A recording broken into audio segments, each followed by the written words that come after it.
네, 안녕하십니까. 소개받은 무역협회 통상지원단 재현정입니다. 아까 앞서 지금 실장님께서 발표해 주신 내용에도 나왔지만 내년도 세계 경제의 이제 리스크로 뽑힌 게 이제 통상 정책, 뭐 미중 분쟁을 비롯해서 여러 가지 무역 조치들이 꼽혔는데요. 그 부분 관련돼서 오늘 좀 정리를 해드리도록 하겠습니다. 아마 오늘 보고서를 다 저희가 배포를 해드렸는데요. 오늘 좀 시간 관계상 제가 다 설명을 못 드리기 때문에 좀 더 자세한 내용은 보고서를 참조해 주시면 감사하겠습니다. 벌써 한 몇 년째, 한 3년이 넘은 것 같습니다. 그 트럼프 대통령이 또 벌써 그 내년이면 또 재선에 이제, 재선이 되느냐 안 되느냐 지금 관건인 것 같은데요. 몇 년 동안 통상의 이슈가 굉장히 많았고요. 사실 그 통상의 이슈가 하나도 뭐 해결된 건 없고 계속 지속되고 있습니다. 그래서 작년에도 그랬고요. 여기 이런 자리에 서면 항상 불확실성이 지속되고 있다. 앞으로도 그럴 거라는 얘기를 많이 했던 것 같은데 올해도 그 얘기를 드릴 수밖에 없을 것 같습니다. 근데 아시다시피 미중 무역 분쟁, 그다음 뭐 브렉시트, 그다음에 뭐 그 USMCA 같은 협정들이 바뀌는 거는 벌써 오랫동안 진행이 됐고 올해도 이제 조금 변화가 있는데 예상치도 않게 올해 또 한일 분쟁이 일어났죠. 뭐 시작은 역사적인 문제고 정치적인 문제입니다만 결국은 통상의 이슈화돼서 실제로 지금 한일 간의 무역이 좀 위축되는 모습이 보여서 좀 걱정이 많은 것 같습니다. 특히 일본 쪽 비즈니스 하시는 분들 좀 걱정이 많으신 것 같은데요. 좀 조속히 해결이 됐으면 좋겠고요. 특히나 또 올해 홍콩 시위, 지금 뭐 해외 언론에서는 거의 매일매일 나오고 있는데 이 홍콩 시위 관련돼서 오늘 트럼프 대통령이 또 홍콩 관련된 그 인권법에 사인을 했습니다. 그래서 이런 또 행동들이 미중 간의 갈등에 어떤 영향을 줄지도 저희가 또 계속 지켜봐야 될 것 같고요. 너무 시시각각 변하기 때문에 한 2, 3주만 지나도 계속 업데이트를 해야 되더라고요. 그래서 요 관련돼 가지고 저희가 좀 아주 발빠르게 정보를 제공해 드리고 있으니까 시간 되시는 대로 저희 홈페이지 들어와서 확인하시면 좋을 것 같습니다. 내년도에 저희 보고서에서도 좀 써놨지만 내년도에 저희가 화두를 좀 잡은 게 있는데요. 내년에는 그러니까 무역 체계, 전 세계 글로벌 무역 질서가 좀 큰 변화를 겪을 것 같습니다. 물론 이게 없었던 게 아니라 서서히 진행되어 오다가 조금 내년엔 이게 본격화되지 않을까라는 예상을 하고 있고요. 그 이유는 제가 좀 이따 또 설명을 드리도록 하겠습니다. 다자무역 체제, 수십 년 동안 미국을 중심으로 한 다자무역 체제가 사실은 굉장히 안정된 글로벌 무역 질서를 해왔는데요. 보장해 왔는데 이게 이제 무너지기 시작했죠. 게다가 트럼프 대통령이 들어선 다음에는 미국이 이러한 글로벌 무역 질서를 지켜나가는 역할을 하지 않겠다라고 선언을 했습니다. 그거 간단하게 표현하면 아메리카 퍼스트, 그냥 우리나라를 더 우선으로 할 거고 내가 다자 간의 어떤 경찰 역할이나 보호자 역할을 하지 않겠다라고 선언을 했죠. 자, 그 이유로 사실은 굉장히 혼란스러움이 있었고 그래서 불확실성이 가중된 것 같습니다. 이 부분이 내년에는 더 어떻게 보면 다자 무역 질서가 더 약화될 위기에 지금 처해 있고요. 그래서 어떻게 보면 FTA 협상 같은 것들이 특히나 크고 작은 FTA가 지금 계속 맺어지고 있는데 이런 FTA들이 중첩적으로 적용되는 그런 질서가 생겨나지 않을까, 더 본격화되지 않을까. 그래서 저희가 말을 좀 지어봤는데 멀티 레이어드라고 다층적인 어떤 무역 체제가 본격화될 거라고 저희가 좀 화두를 잡아봤습니다. 이런 화두하에서 올해도 이슈가 됐고 또 내년에도 우리가 계속 지켜봐야 될 통상 이슈 7개를 한번 선정을 해봤는데요. 이 7개 간단하게 하나씩 설명드리겠습니다.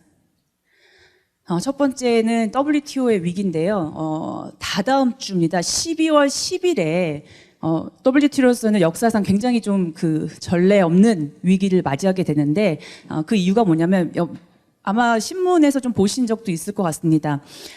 WTO는 약화됐다라는 말은 상당히 오랫동안 들으셨을 거예요. 왜냐하면 2001년에 새로운 도하 라운드 협상을 시작했는데 이 협상이 전혀 진전 없이 표류됐기 때문에 사실 WTO가 죽었다. 이미 죽었다. 아마 아직은 살아있다. 뭐 이런 얘기를 많이 했었거든요.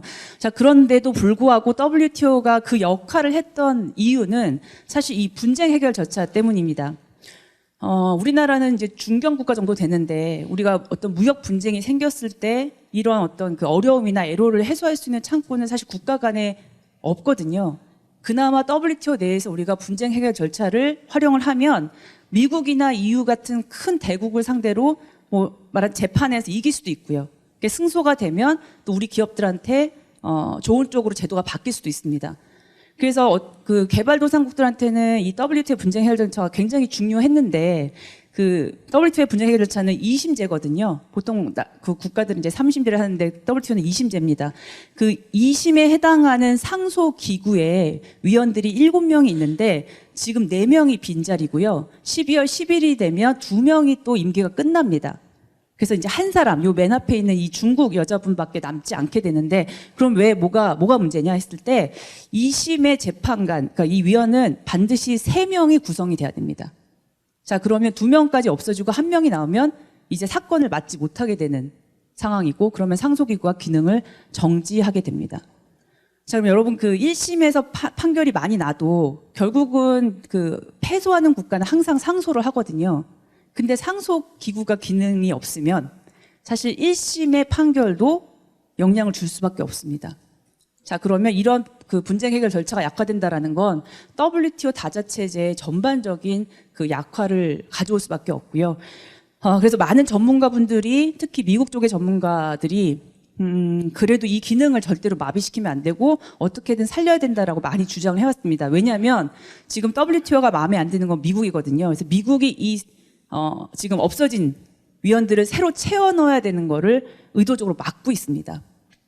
그래서 이제 이런 사태가 나온 거라서 계속 전문가들은 그렇게 얘기를 하고 있습니다만 이제 2주 뒤면 실제로 이 상소기구의 기능이 마비가 될 것 같습니다. 자, 그러면 WTO가 그럼 이제 정말 소용이 없느냐? WTO는 이제 끝이냐라고 했을 때 그런 건 아닌 것 같고 미국도 완전히 WTO 체제를 비판은 하고 있습니다만 이걸 버릴 생각이 있는 거는 아닌 것 같습니다. 대신 160개가 넘는 국가들이 뭔가 하나의 합의를 이뤄서 하는 협상은 굉장히 어려워 보이고요. 앞으로도 이걸 살려내기는 아주 어려울 것 같습니다. 특히나 뭐 중국이나 인도나 브라질 이런 또 개발도상국들이 목소리를 좀 크게 내고 있기 때문에 미국이나 EU 같은 나라랑 합의를 이루긴 좀 어려울 것 같은데 그나마 조금 돌아가는 협상은 이 복수국 간 협상이라는 게 좀 돌아가고 있거든요. 복수국 간이라는 건 160개 국가가 다 할 수는 없기 때문에 마음에 맞는 국가들이 모여서 우리 이거 IT 품목들은 좀 무쇠로 하자. 아니면 환경 관련된 품목들은 또 무쇠를 하자. 이런 협상을 하고 있습니다. 실제로 했고요. 그래서 여기 뭐 아마 반도체나 이런 쪽 하신 분들은 잘 아시겠지만 ITA라는 복수국 간 협정을 통해서 거의 전 세계 국가가 반도체는 지금 무쇠를 적용을 하고 있고 많은 전자제품 관련된 게 무쇠화됐습니다. 그래서 복수간 협정이 이렇게 의미가 없는 건 아니고요. 그리고 환경상품이랑 서비스 무역도 지금 협상은 시작은 됐습니다만 지금 이게 WTO 자체가 좀 문제가 있어서 계속 미국이 그 비판하고 있기 때문에 협상이 잘 돌아가지는 않고 있는데 최근에 미국이 관심사가 큰 전자상거래 협상은 올해 3월에 협상이 시작이 됐습니다. 그래서 우리나라 그다음에 뭐 많은 국가 중국도 다 여기 포함이 되어 있고요. 특히나 미국이 자기들 관심사가 많기 때문에 이 협상은 거의 한 달에 한 번씩 지금 협상을 하고 있습니다. 그래서 WTO는 큰 다자 간의 협상은 앞으로 없을 것 같지만 이렇게 국가들끼리 분야별로 하는 협상들은 그래도 그나마 돌아가면서 WTO를 유지하지 않을까 이렇게 예상이 됩니다.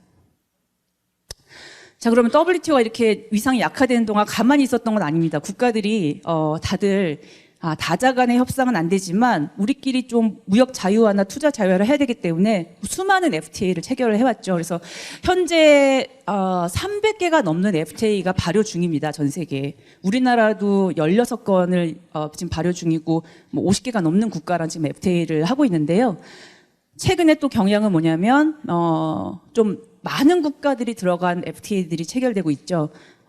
대표적으로 CPTPP, 우리나라는 참여하지 않았지만 일본을 비롯한 11개 국가가 CPTPP를 작년 12월 말에 발효를 해서 올해 이렇게 쭉 발효가 되고 있고요.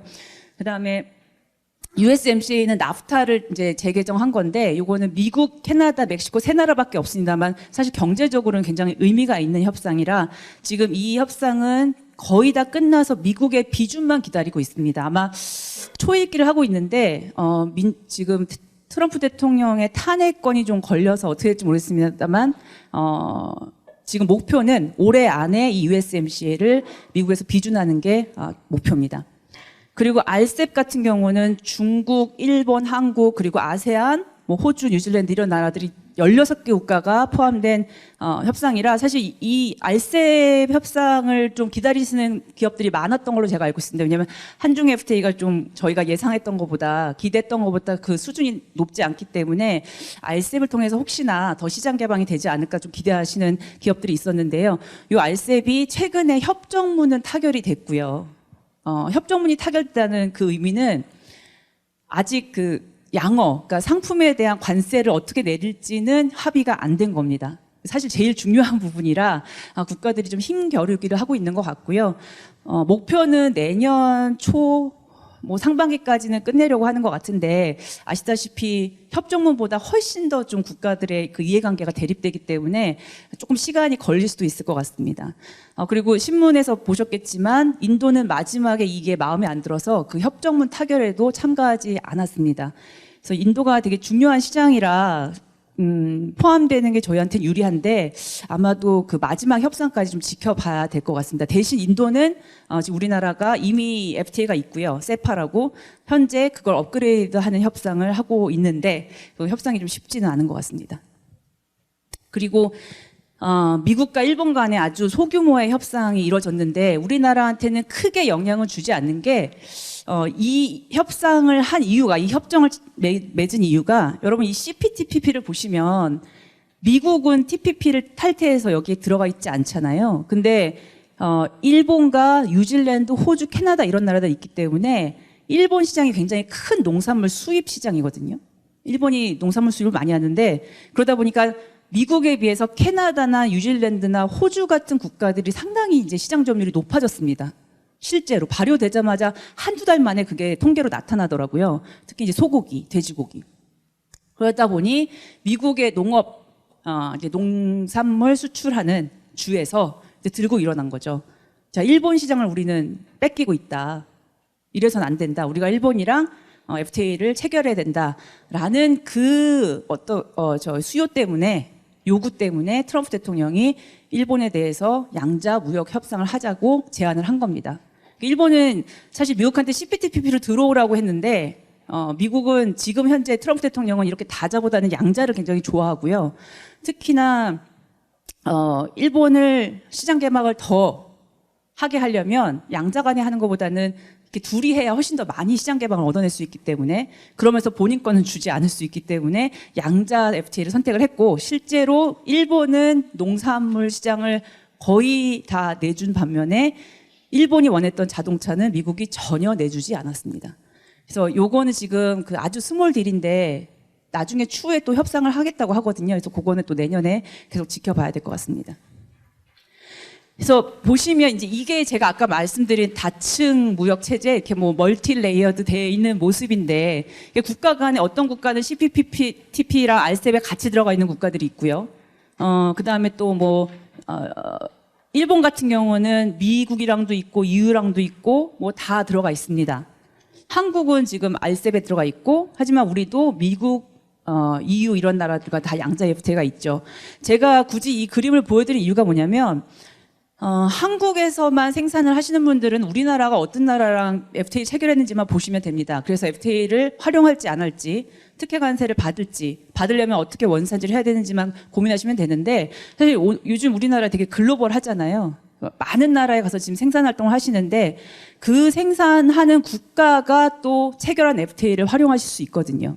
그 대표적으로 저희 섬유 지금 베트남에 나가 있는데 아마 베트남 EU FTA가 발효가 되면 베트남에 계신 우리 한국의 그 섬유나 의류 하시는 분들은 그 내에서 FTA를 활용해서 EU 쪽에 좀 관세 혜택을 받고 수출할 수 있는 길이 열릴 걸로 제가 알고 있습니다.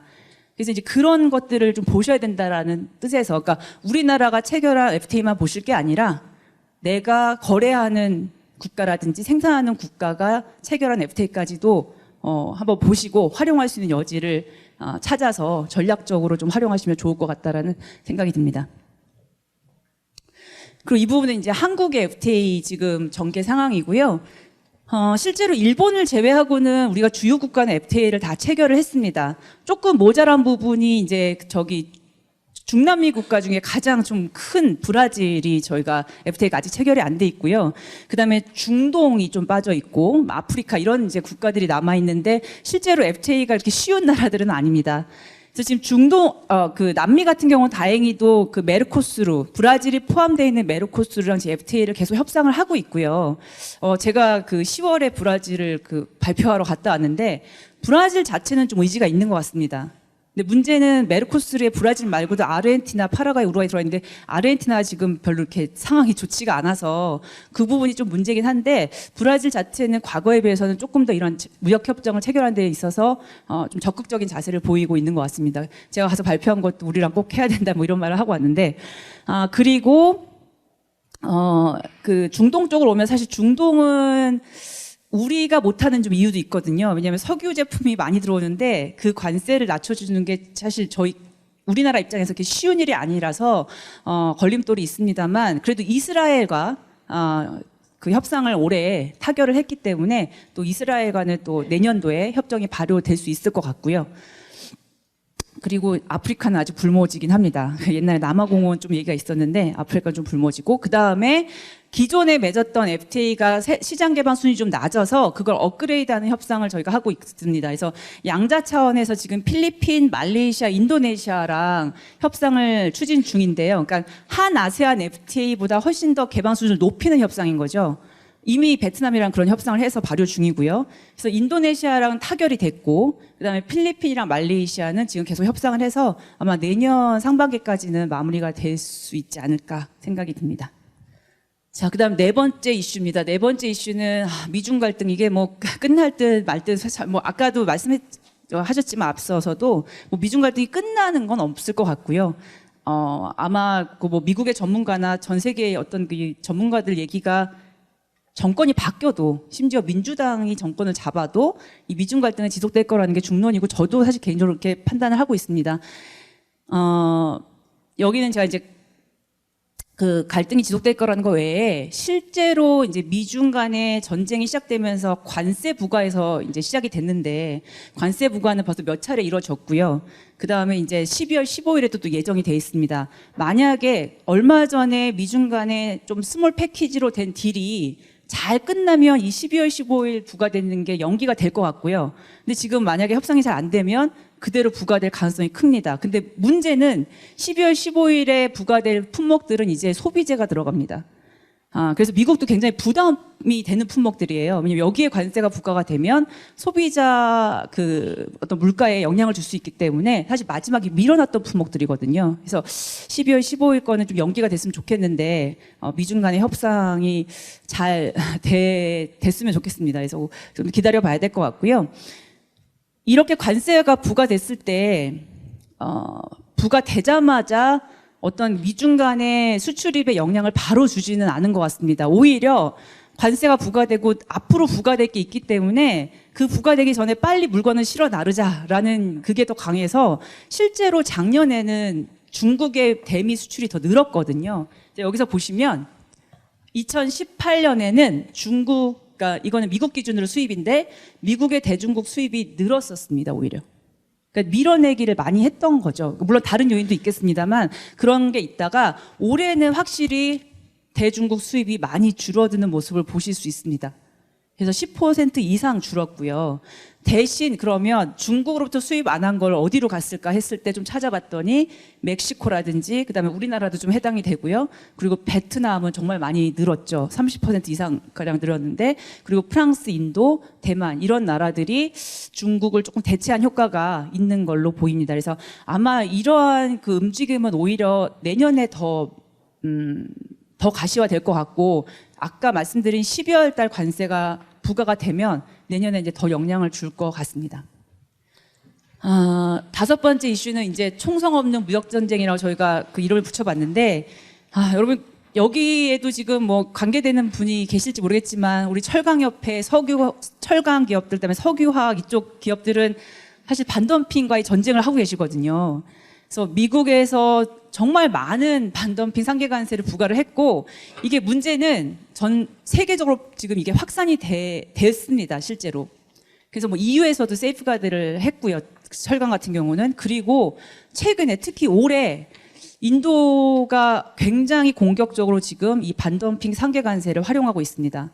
그래서 지금 석유화학 업계에 좀 비상이 걸려 있고요. 특히나 되게 큰 시장이고 석유화학 업계에서는 그 잠재력이 큰 시장이라서 이 시장이 닫히면 안 되거든요. 그래서 지금 굉장히 우려가 좀 큰 상황입니다. 그래서 실제로 보시면 전 세계적으로 반덤핑 조치가 된 게 이 추세를 보시면 늘어나고 있는 걸 보실 수 있으시죠. 2014년부터 계속 추세적으로 늘어나고 있고 이게 좀 업데이트가 덜 되긴 했는데 올해도 아마 저희가 나중에 추산을 해보면 계속 늘어나는 모습을 볼 수 있을 것 같습니다. 그래서 요즘에 이 특징이 뭐냐면 반덤핑도 반덤핑인데요. 미국을 비롯한 인도마저도 상계관세 조사를 지금 많이 하거든요. 상계관세라 하면 이제 국가가 보조금을 줘서 수출을 했을 때 그만큼을 이제 상계하기 위해서 부과하는 건데 사실 이 상계관세 부과하려면 굉장히 그 조사 능력이 좀 있어야 됩니다. 그래서 미국밖에 잘 활용을 안 했는데 최근에 특히 올해 인도가 이 상계관세를 지금 적극적으로 활용을 하고 있어서 또 인도 현지에서는 그 부분에 있어서 교육도 하고 대책을 좀 마련하고 있는 것 같습니다. 그리고 오른쪽에 있는 그래프는 우회 덤핑인데요. 덤핑 관세를 부과를 받으면 사실 수출이 거의 안 되거나 굉장히 힘들어지죠. 그래서 지역을 옮길 수밖에 없습니다. 그러니까 내가 중국에서 생산하던 거가 미국으로부터 반덤핑 관세가 부과가 되면 이제 공장을 뭐 저기 동남아나 이런 데로 옮기실 수 있죠. 근데 이제 그게 우회할 수 있는 여지가 있어서 그것도 요즘에 미국이 정말 눈을 부릅히고 그거를 쳐다보고 있거든요. 그러니까 내가 반덤핑 관세를 매겼더니 공장을 옮겨가면서 계속 우리한테 수출을 하네. 이거는 우회이기 때문에 내가 조사를 해서 또 덤핑 관세를 부과를 합니다. 이게 지금 조사 개시 건수가 많이 늘어나고 있거든요. 그래서 이 부분도 굉장히 조심을 하셔야 되고요.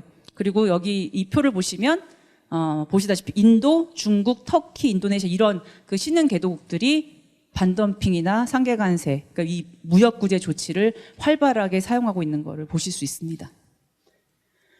자, 그다음 6번째입니다. 판도라의 상자가 열리다. 이 무슨 뜻이냐면 여러분 철강 232조, 자동차 232조 많이 들으셨죠? 지금 자동차 232조는 미국이 결정을 11월 14일쯤 한다고 해놓고 지금 아무 소리가 없습니다.